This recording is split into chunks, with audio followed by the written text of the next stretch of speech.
सबसे पहले तो आप सबको प्रातःकालीन नमस्कार। आपसे बात करके अच्छा लगता है और आज एक ऐसे विषय पे हम बात कर रहे हैं, जैसा कि आप तो जानते हैं कि भारत सरकार के द्वारा तिलहन और दलहन मिशन की शुरुआत की गई है, क्योंकि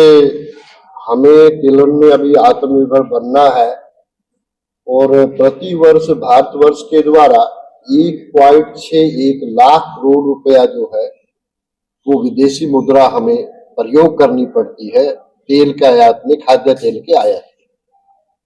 तो इस दिशा के अंदर विश्वविद्यालय ने यूं तो काफी अच्छा कार्य किया है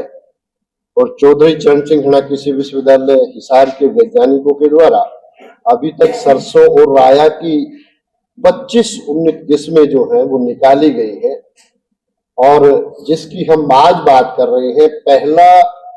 सरकारी संस्थानों के द्वारा जो हाइब्रिड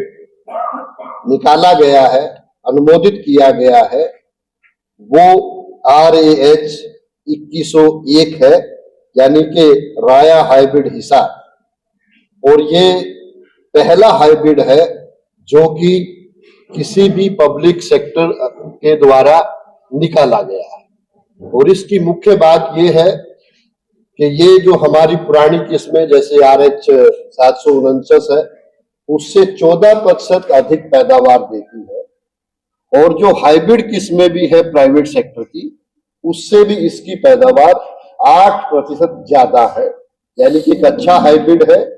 यदि मैं बात करूं कि इसको हमने इस हाइब्रिड को हरियाणा, पंजाब, दिल्ली, जम्मू और उत्तरी राजस्थान के सिंचित क्षेत्रों के लिए इसको निकाला गया है। इसकी जो खास बात है कि इसमें जो औसत पैदावार वो 28 से 30 क्विंटल प्रति हेक्टेयर की दर से पैदावार देता है और जो तेल की मात्रा है वो भी 40% जो है पाई गई। इसके लिए निश्चित रूप से मैं अपने अनुसंधान निदेशक डॉक्टर राजवीर गर्ग हैं, हमारे dean college of agriculture Ramesh Goyal ji यहाँ पे हैं, डॉक्टर राम अवतार जो इस विभाग में कार्य करते हैं, डॉक्टर दहिया जो कि विभागाध्यक्ष है, इन सबको पूरी टीम को बहुत बहुत बधाई देना चाहता हूँ कि इनके अथक प्रयास से लगातार 3 सालों के कठिन परीक्षण के बाद ये किस्म जो है भारतवर्ष के सभी संस्थानों पे टेस्ट करने के बाद इसको अनुमोदित किया गया है। इसलिए ये हम सब लोगों के लिए भी खुशी की बात है और अच्छी बात यह है कि इसका जो दाना है वो मध्यम आकार का है, तो तेल की मात्रा भी अच्छी है, पैदावार भी अच्छी है और निश्चित रूप से ये जो हम तेल का इतनी बड़ी संख्या में आयात कर रहे हैं हरियाणा के अंदर, इसमें हमें बहुत मदद मिलेगी कि हम इसको 4-5 राज्यों में उगा भी पाएंगे और इसकी अधिक पैदावार और तेल की मात्रा अधिक होने की वजह से हम उस आयात को भी कम कर पाएंगे। मैं यदि बात करूं हरियाणा प्रांत की जो भौगोलिक परिस्थितियां हैं वो भी सरसों की पैदावार के लिए बहुत उपयुक्त है और आपको जानकर खुशी होगी कि यदि राष्ट्रीय स्तर पे सरसों की औसत पैदावार 1470 किलोग्राम प्रति हेक्टेयर है, तो हरियाणा में जो औसत पैदावार है वो 2201 किलोग्राम प्रति हेक्टेयर है, यानी कि हम काफी आगे हैं। इसलिए भी सरसों की अच्छी किस्म आना, हाइब्रिड किस्म आना, ये हम सब के लिए बड़े सौभाग्य की बात है। इस किस्म में जो अच्छी बात है कि इसमें जो ब्रांचेज है, जो शाखाएं हैं, उनकी संख्या अधिक है, फलियां भी अधिक लगती है और इसी वजह से इसकी पैदावार भी अच्छी आती है। तो मैं सभी वैज्ञानिकों को, विश्वविद्यालय को, हमारी सरकार को और निश्चित रूप से आप लोगों के जितने भी हमारे पत्रकार, छायाकार, प्रिंट, इलेक्ट्रॉनिक मीडिया के आप सब साथी हैं, आपके माध्यम से इसकी जो प्रसिद्धि भी है और ये सूचना जो है हमारे किसान भाइयों तक पहुंचेगी और वो इसका फायदा उठाते हुए अपनी पैदावार को बढ़ा पाएंगे। आज की इस गोष्ठी के अंदर इस पत्रकार जो हमने ये रखा है कॉन्फ्रेंस, इसमें मैं यही बताना चाहता था कि ये सूचना सब तक जाए। दूसरी जो सूचना आज के साथ साझा करना चाहता हूँ, जैसा कि आप जानते हैं कि चौधरी चरण सिंह हड़ा कृषि विश्वविद्यालय खरीफ सीजन में और रबी सीजन में किसान मेले का आयोजन करता है और इस बार का जो किसान मेला है वो 23 और 24 मार्च 2026 को हमारा जो दत्तोपंत ठेंगड़ी कृषि उद्यमिता स्थल gate number 3 Balsamand road Hisar में है, वहां पे आयोजित किया जा रहा है। और इस बार मेले का जो थीम है वो रखा गया है सतत कृषि, यानी कि सस्टेनेबल एग्रीकल्चर, समृद्धि की राह। तो ऐसा इस पे हम बात करेंगे। जहां तक इस हमारे लिए और भी हर्ष का विषय है कि इस मेले के अंदर हमारे प्रदेश के ओजस्वी माननीय मुख्यमंत्री श्री नायब सिंह जी सैनी वो मुख्य अतिथि रहेंगे और हमारे कृषि मंत्री माननीय श्रीमान श्याम सिंह जी राणा वो विशिष्ट अतिथि के रूप में इस मेले में भाग लेंगे। तो इस मेले में जैसा आप जानते हैं कृषि से संबंधित, पशुपालन से संबंधित, मत्स्य पालन से संबंधित जितने भी हमारी मशीनी औजार है या विश्वविद्यालय के द्वारा जो भी तकनीकें निकाली गई हैं, हमारे उद्यमशील जो किसान भाई हैं या एंटरप्रेन्योर्स हैं उनके द्वारा प्रदर्शनी लगाई जाती है, ताकि वहां पे आकर किसान भाई उसको देख भी सके और जो उनके लिए अच्छी तकनीक है उसको जान सके और उसको अपना सके। दूसरा जो मुख्य आकर्षण रहता है वो रहता है आपका खेत भ्रमण, कि अब रबी की फसलें जो है वो खेतों पे लगी हुई है, उनकी सभी किस्में, सभी तकनीकें हम प्रदर्शित करते हैं, ताकि किसान भाई अब फसल को देख के अगली बार जब वो रबी सीजन में बीज खरीदने आएगा तो उसको पता होगा ये किस्म मेरे लिए अच्छी है, इसकी परफॉर्मेंस। क्योंकि जब हम देखते हैं किसी चीज को तो विश्वास ज्यादा होता है, तो वो भी एक इसका मुख्य आकर्षण रहता है। साथ में हम दोपहर बाद इसमें प्रश्नोत्तरी सभा का आयोजन करते हैं, यानी कि किसान अपनी खेत से संबंधित समस्याएं, पशुपालन से संबंधित समस्याएं, मत्स्य पालन से संबंधित समस्याएं या अन्य कोई भी उनकी जिज्ञासा है, वो वैज्ञानिकों का और किसानों का सीधा संवाद होता है, जिसमें किसान भाई अपनी शंकाओं का निदान करते हैं और बाद में उनसे हम क्वेश्चन आंसर सवाल भी पूछते हैं। जो किसान भाई उसका ठीक जवाब देता है तो उसको हम फिर सम्मानित भी करते हैं। साथ में हमारे किसान भाई बहुत अच्छा कार्य करते हैं, अच्छी फसलें उगाते हैं, तो हम फसल प्रतियोगिता का आयोजन भी इस पे करते हैं। तो किसान भाई अपने फसलों के नमूने भी अवश्य लेकर आए, ताकि हम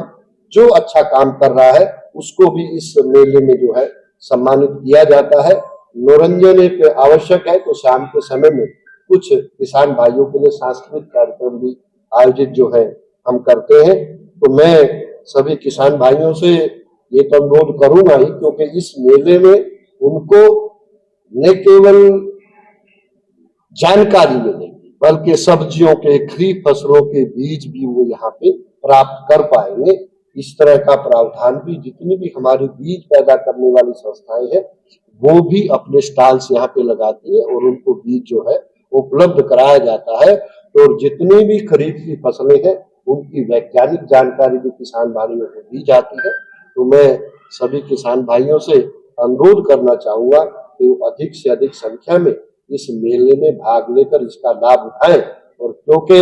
हम जो प्रगतिशील किसान हैं उनको सम्मानित भी करते हैं। हर जिले से एक किसान को इस बार भी सम्मानित किया जाएगा इस मेले पर जिन्होंने उत्कृष्ट कार्य किया है। और कुछ स्टॉल्स हमने अपने ऐसे किसान भाइयों के लिए, उद्यमियों के लिए भी रखी है कि जो अच्छा कार्य कर रहे हैं वो अपने उत्पाद यहाँ पे प्रदर्शित भी कर सकते हैं और उनकी बिक्री भी कर सकते हैं। ऐसा प्रावधान रखा गया है। उन्हें मैं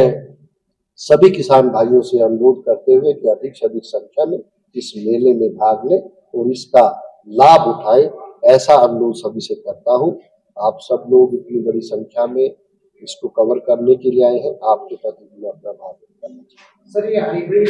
जो बीज है कब से किसानों को मिलना शुरू हो जाएगा, कहाँ से? देखिए, इस बार क्योंकि ये किस्म हमने निकाली है, इसके पेरेंट का सीड अब हम जो है देंगे। कुछ बीज डेमोन्स्ट्रेशन के तौर पे हम अगले साल के दे पाएंगे, लेकिन एक साल छोड़ के फिर इसका बीज पर्याप्त मात्रा में जो है वो किसानों को मिलता है। सर, नॉर्मली देखा जाए कि जो सरसों की फसल जो है कोहरा ज्यादा पड़ता है तो उसका इंटरग्राम और जो उनकी जो समस्या है आ जाती है, तो इसमें जो प्रतिरोधक क्षमता के बारे में ये बहुत अच्छी इसमें प्रतिरोधक क्षमता है। और जैसा आपने धुंध के समय में बताया, केवल इसके यदि समय पे हम बिजाई कर लेते हैं तो हम जो चेपा एक इसमें कीड़ा आता है उसको उससे भी नियंत्रित कर सकते हैं, और यदि वो आ भी जाए किसी वजह से उसका नियंत्रण बहुत ही सामान्य है। बहुत पानी के स्प्रे से भी उसको ठीक किया जा सकता है, उसकी तकनीक हमारे पास है। और ये किस्म जो है वो दूसरी किस्मों के बजाय रोग की सहन करने की शक्ति भी इसमें ज्यादा है। इसका टाइमिंग क्या रहेगा सर? इसको हम क्योंकि 20 अक्टूबर तक जो है वो सामान्य समय, ये समय की बिजाई के लिए और सिंचित क्षेत्रों के लिए इसको हमने निकाला। सर, अपने प्रगतिशील किसान को सम्मानित करने की बात करें, उसका क्या मापदंड है? उसका मापदंड ये होता है कि यदि कोई भी, हमारे जितने भी कृषि विज्ञान केंद्र हैं, उन कृषि विज्ञान केंद्रों में क्योंकि वो लगातार किसानों के लिए प्रशिक्षण और कार्य करते रहते हैं, जैसे हमने खासतौर से सस्टेनेबल एग्रीकल्चर पे रखा है और कोई जैविक खेती अच्छी कर रहा है, तो उस किसान को हमारे कृषि विज्ञान केंद्र के जो वैज्ञानिक है, जो जमीनी स्तर पे कार्य करते हैं, वो उनका सिलेक्शन करते हैं और वहां से जो किसानों का नाम आता है उसको हम प्रयास यही करते हैं कि आए साल नए किसान को इसको मौका दिया जाए। तो किसान तो काफी होते हैं, उसमें से ही चुनना पड़ता है, और एक महिला किसान और एक पुरुष किसान, तो हमने कुछ को सम्मानित कर दिया। जो लाडवा में अभी आपने देखा होगा, जिला कुरुक्षेत्र में एक हमने अलग से किसान मेला लगाया था, और एक एक किसान को यहाँ भी करेंगे, एक एक को हमने वहां। मौसम जैसे आपने देखे मार्च में जो भी गर्मी आ गई आपने तो दोबारा ही बढ़ सकती है, बदलाव अगर बहुत जल्दी जल्दी हो रहे हैं, तो ऐसे में जो हाइब्रिड किस्म आती है मौसम के बदलाव को भी बिल्कुल, ये जो हमने पहले भी आपको जैसे 725 किस्म हरियाणा कृषि विश्वविद्यालय ने निकाली थी, वो इतने बड़े क्षेत्रफल में इसीलिए उगाई जाती है कि पाले का असर उस पे दूसरी किस्मों की बजाय बहुत कम था। तो हम जितना भी ब्रीडिंग मटेरियल हमारे पास है, ये जो मौसम में बदलाव हो रहा है इसको ध्यान में रखते ही हम किस्मों को निकालते हैं। और निश्चित रूप से एक चुनौती है ये हम सब लोगों के लिए कि मौसम का परिवर्तन वो बदलाव कर रहा है। ये हमारे मुख्य एजेंडा पे है विश्वविद्यालय के कि हम कोई भी तकनीक निकालें वो ज्यादा रेजिलियंट हो। इसीलिए आपने देखा होगा मेले का थीम भी हमने सतत कृषि रखा है। सतत कृषि का मतलब ये है कि जो सस्टेन हो सके, जो टिकाऊ हो, उसको हम ध्यान में रखते हैं। और निश्चित रूप से ये डायनामिक प्रोसेस है, ये लगातार होने वाला प्रोसेस है, ये आता रहेगा और इस पे हम पूरी तरह से सजग भी हैं। और हमारा शोध उसी दिशा के अंदर है कि हम हर तकनीक को, यदि पानी कम है तो आपने देखा होगा पिछले दिनों में हमने ऐसी गेहूं की किस्म निकाली जो 2 पानी में तैयार हो जाती है, यानी कि 2 लाख लीटर पानी एक सिंचाई में बचता है। जब हम ऐसी तकनीक निकालते हैं तो इस पे हमारा पूरा ध्यान है और हमारी किस्में जो है मौसम के प्रति भी ज्यादा रही। सर, पानी की क्वालिटी का भी इसमें सभी खारा पानी में रहता है। देखिए, वैसे तो सरसों की फसल के अंदर जितना भी ये हमारा ऐसा क्षेत्र है, पानी क्योंकि एक पानी में काम चल जाता है, और यदि बारिश हो जाए तो कई बार उसके बिना भी शुरू का पानी देना पड़ता है। लेकिन ये उन क्षेत्रों में जितने भी जहाँ पे उगाने वाले क्षेत्र है वहां पे इसकी परफॉर्मेंस काफी अच्छी।